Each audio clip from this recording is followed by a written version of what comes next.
while waiting for the Android build to finish, let's first go to our browser, then search for the Google Cloud Console. Then click sign in. Log into your Google account. So let's add a new account.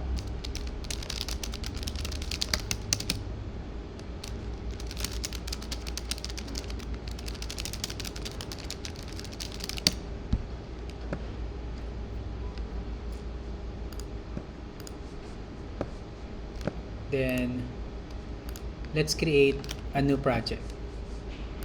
So here, let's look for click here on the upper right portion, click new project, then type in iTech222 Google login. Let's add 2024 and create. First, we have to configure the OAuth consent screen. So, where is it? Let's first change to our project here.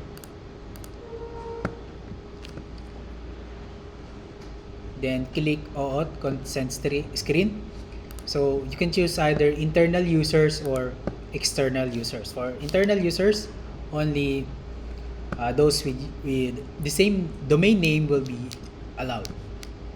So let's choose external. Click create. Our application name, let's name it iTech222 Google login. And for the user support email, just type in your email address, and developer contact information, also type in your email address. Click save and continue.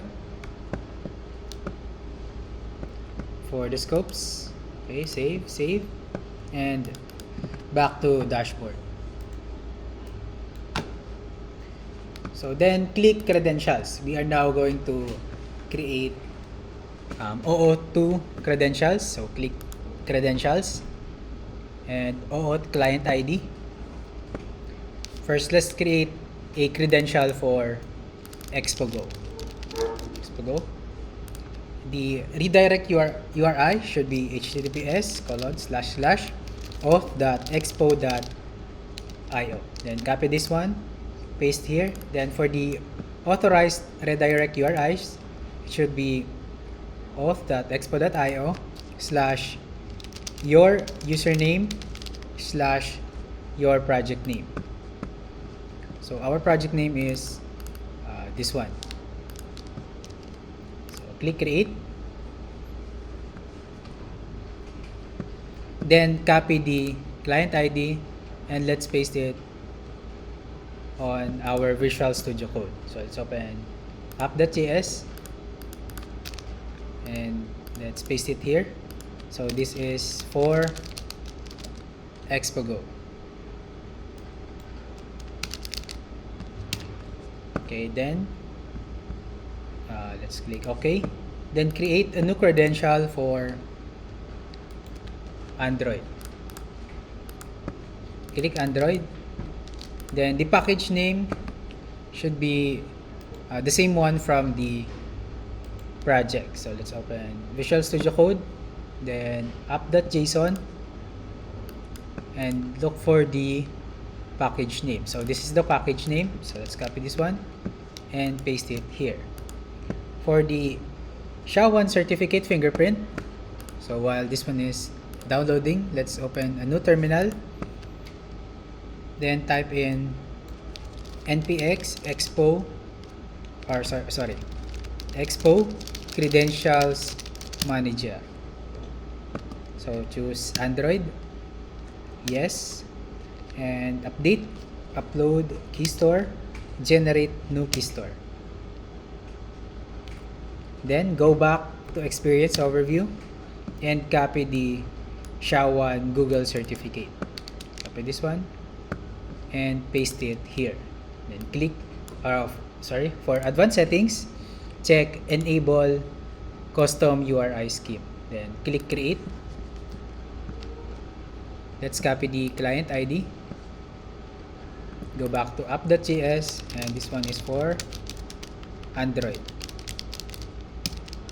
Okay, then let's now create for iOS. So create credentials, auth client ID, click iOS, and you just have to input the bundle identifier.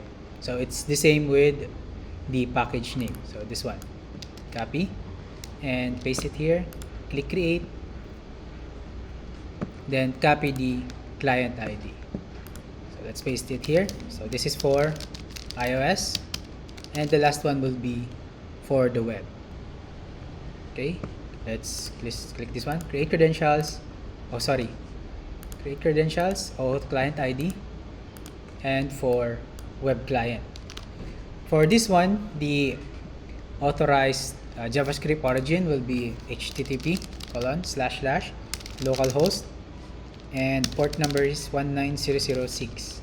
Copy this one and also add to the authorized redirect URI. So click create, copy the client ID, and paste it here.